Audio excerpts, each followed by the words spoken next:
Hey everyone, I'm Dr. Jeff Horowitz with Dentists in the Know. We're here on day 2 at the Chicago Midwinter meeting, and today I have the privilege of sitting next to one of our best contributors, Dr. Lee Weinstein. He's a Lanceman from New Jersey. Thanks. Some of you know what that is. Yeah. He's a mensch. I appreciate Some of you know what that is. But more importantly, he deserves all of our respect, because there is no one in dentistry I respect more than the pediatric dentists out there who have I appreciate that too. who have filled in.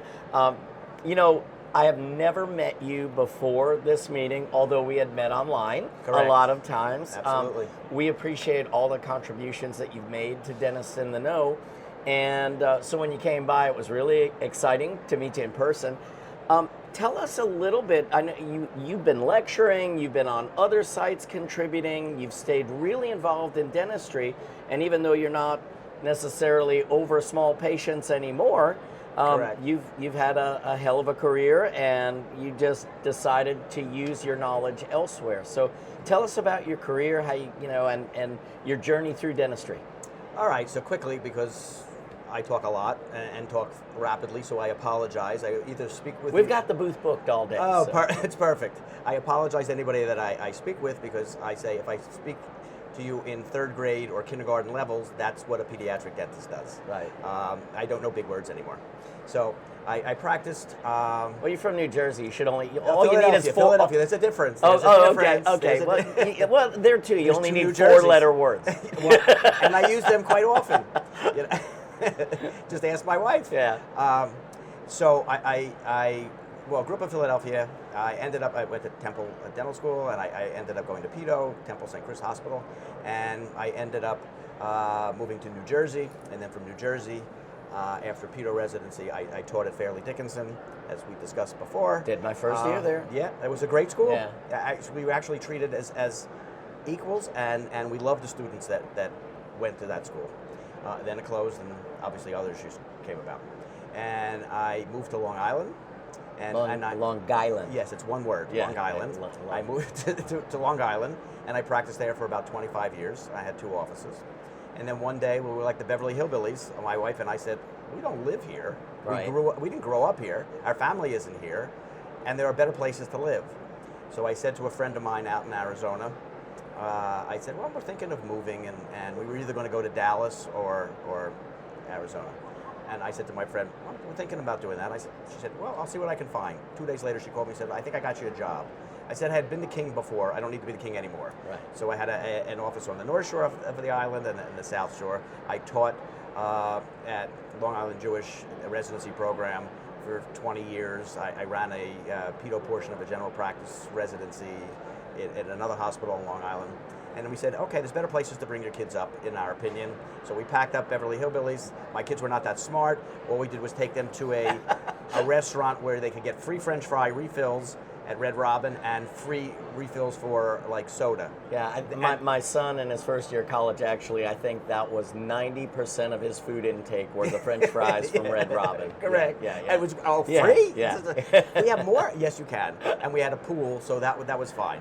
And they were all moving into the right grade. So I worked for somebody there, and that's a whole long story. And I left, and I ended up doing my own small office, which I didn't want to do, but I ended up doing it.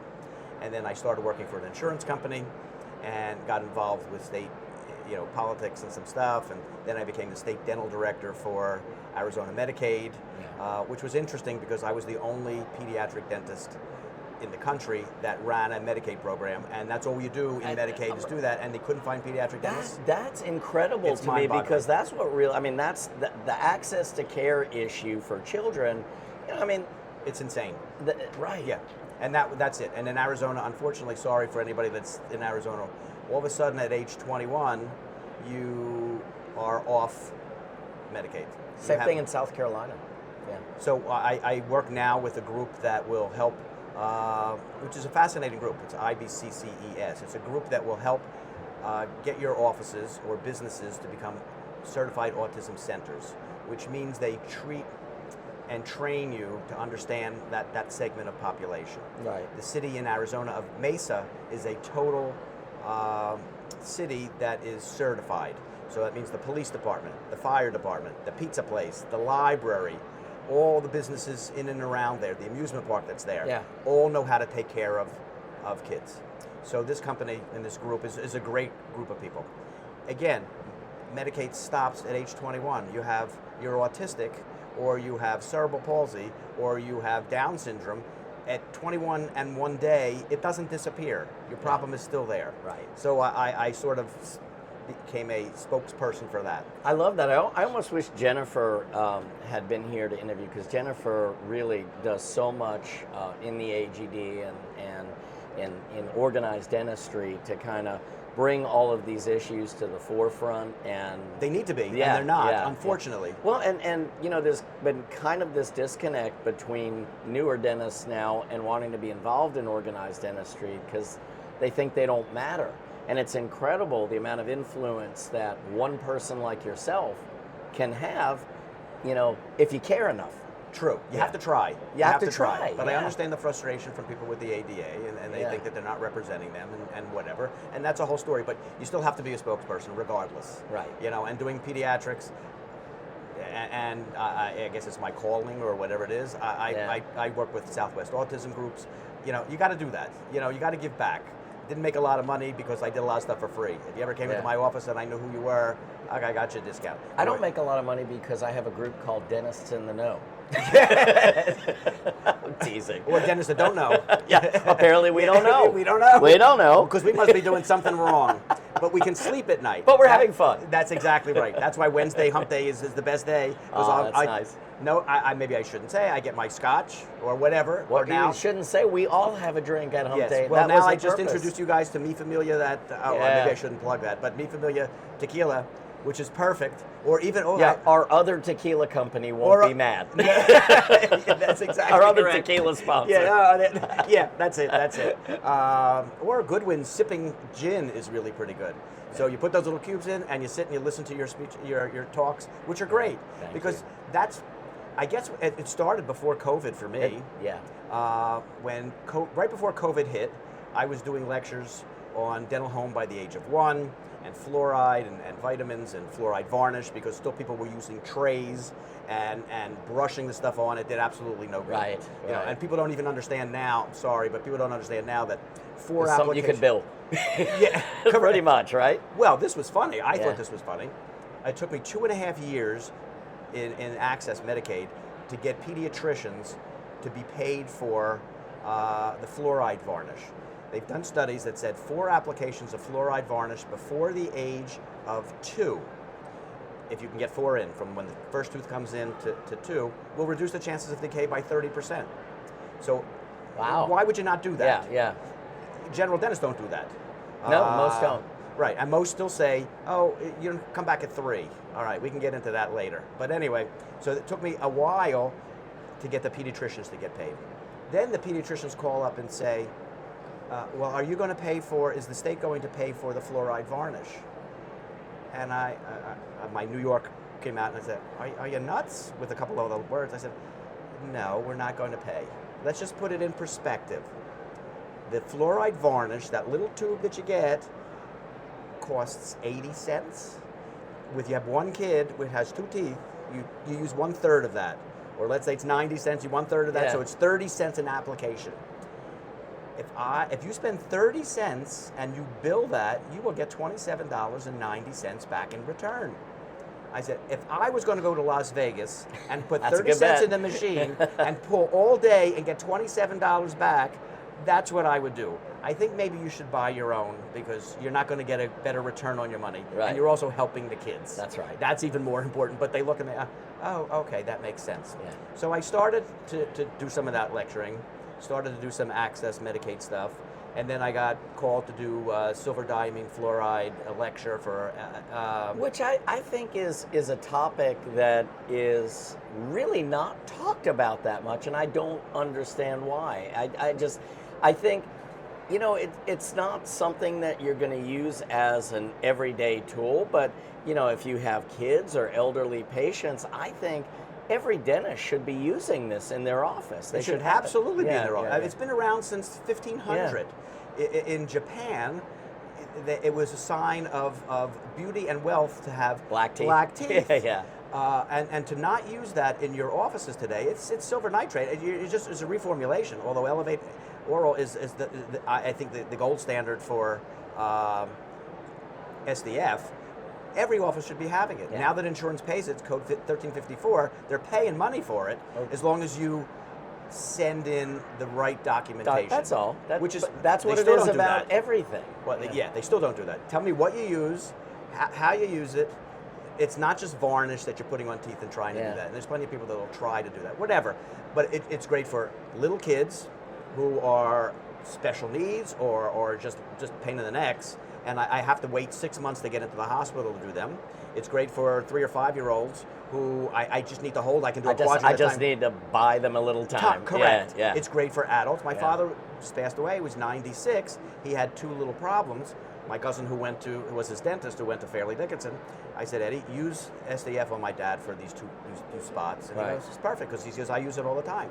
It's great for seniors, great for people who are in nursing homes where they have absolutely no care at all. You can't even get the assistants to go, the nurses It's to a brush. sad state of affairs. It is. And guess what? Our population isn't getting younger, That's right? true. I mean, our population, we have a big crisis on our hands with, And we need to with do something. geriatric care. Yeah. Absolutely. And you know what? That the population doesn't have money. Some do, some don't.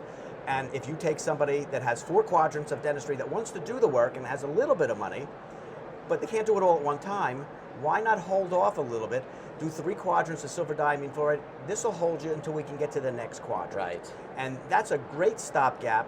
It's a great product, and it should be in everybody's office. And you may not use it every day, but depending on what you do, but you really should. Well, where we use it often is, so my practice is primarily airway, TMJ, orthodontics. Which is great. But we see a lot of patients that have their general dental care done somewhere else.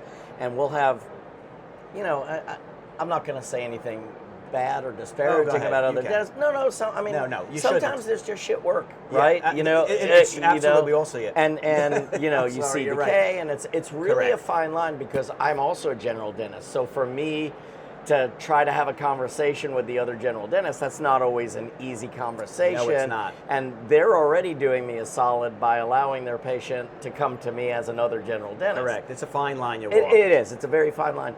So where we've used SDF is, I see something that I know is suspicious. I still want to make them an appliance. I don't want to hold off because airway is something that can kill them. So we've actually done that to buy them time to get something restored. They can get back to their dentist. Right. So you've done. And we'll even do a digital scan so that their dentist, if they don't have digital scanning, we can copy the tooth. It fits in. But I bought them some time because. Right. In South Carolina right now, at least in the Myrtle Beach area, we're one of the fastest growing counties in the country. Sure. And what's happened is people can't get into their dentist for 3 months sometimes. I mean, it's really crazy, but I think it's such a useful tool. It's a great tool to have, and it's a great, you should have it.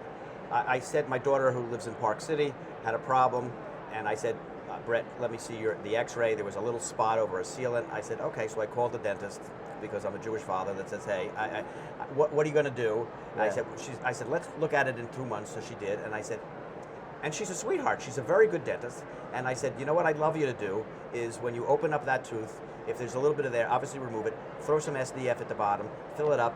Brett doesn't care whether the tooth gets a little dark or gray, or it's number 18. And no one will ever see it, and I want you to arrest just in case there's something there. She goes, oh, SDF, I've heard of it. And she's been practicing for like 15 years. Wow. And I'm sitting there going, okay, I'm not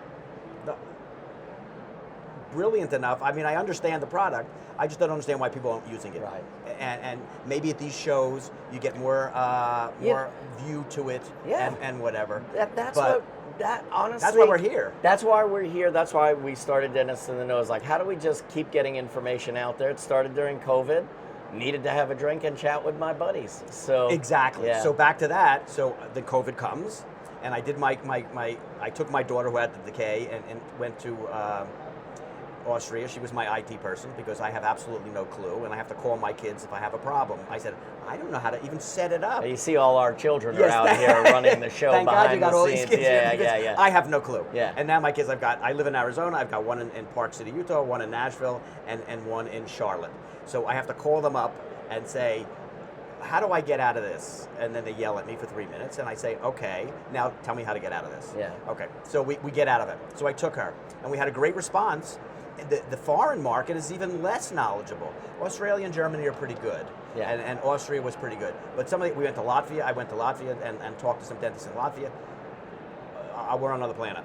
Yeah. So I did that, and then COVID hit, and I said, all right, well, you know what? I see so many other dentists that have no clue. They post, they buy these websites that are pre-manufactured with the same 4 kids and the same family Yeah. that are, middle America, white bready kind of thing. All right, be yourself, do your own thing, but don't let someone else make something, a website for you or whatever, because it's just throw your own stuff. So I said, I'm going to start posting stuff.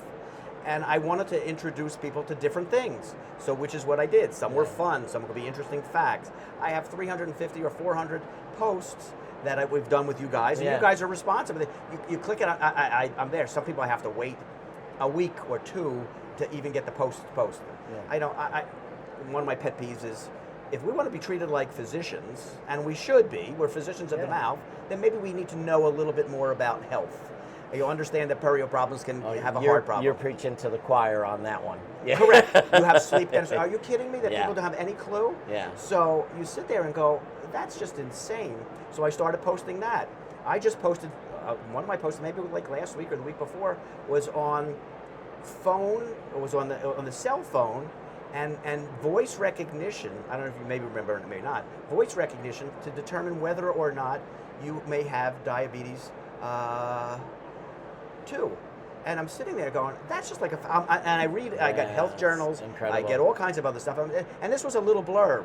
This can talk about the hoarseness of your voice, the intonation of your voice, just on the cell phone to see whether you have a potential for diabetes 2.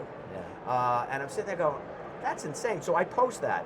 I don't understand why dentists don't take your blood pressure. Why would you not go, you're health related, oh, we just fix teeth. No, that's not what we do. We're healthcare related. Yeah, I think we also need to communicate. We don't communicate like doctors do. The specialists do, Not all, but yes. But maybe more dentists don't. I mean, I'm a firm believer in SOAP notes and comprehensive notes that you would feel comfortable sending to another physician, just like they send to each other. Right. So my notes I take it one step further. Yes, those notes have to be perfect. All my notes have to be perfect, because if I end up in court, I want to make sure that someone doesn't sit there and say, even when you put the notes in the wrong way, you can't give put the rubber dam on and then give the anesthesia. Yeah. I lectured on that stuff. Now I work for an insurance company, and I see all the notes that come in that are horrible. Yeah. You can't read them. You can't even do. I see the perio charts. To me, I think it's pretty impossible that everybody has straight 4mm pockets, upper and lower. Did you not? No, you have to have a 3, and maybe you have a 5, or maybe you have a 2. You can't have 4, 4, 4. Anyway, so I keep posting these stuff. So I did the blood pressure one, and it said, okay, you should know that. You should be doing that. Yeah. There are a lot of, I put medical stuff in, I put nutritional stuff in, 5 things to get rid of your headache. Do you know anything about tea tree oil? These are all topics that you can have a conversation with. You can post on your website and use it on your website, which is, I say, use it. Today's post is the diabetes one. Why would you not talk about it? But it's all that silly stuff. You guys have been phenomenal, and that's why I love your site. Yeah. So I'll do anything I can to help you people. Well, we appreciate it. You've been an amazing, amazing contributor. Ryan Walsh, I think we got another dunk. So everyone, I don't know what the hell that is. I do, but I'm sorry. Well, we have dinks and there's some dunks. I think you're in the dunk club now. So, well, I appreciate it. Lee, it thank was a you pleasure. for being here. Everyone, pay attention on Dentists in the Know. And absolutely, it's the best site out there. Oh, thank you. Unsolicited. Okay. Well, from Chicago Midwinter, we're out.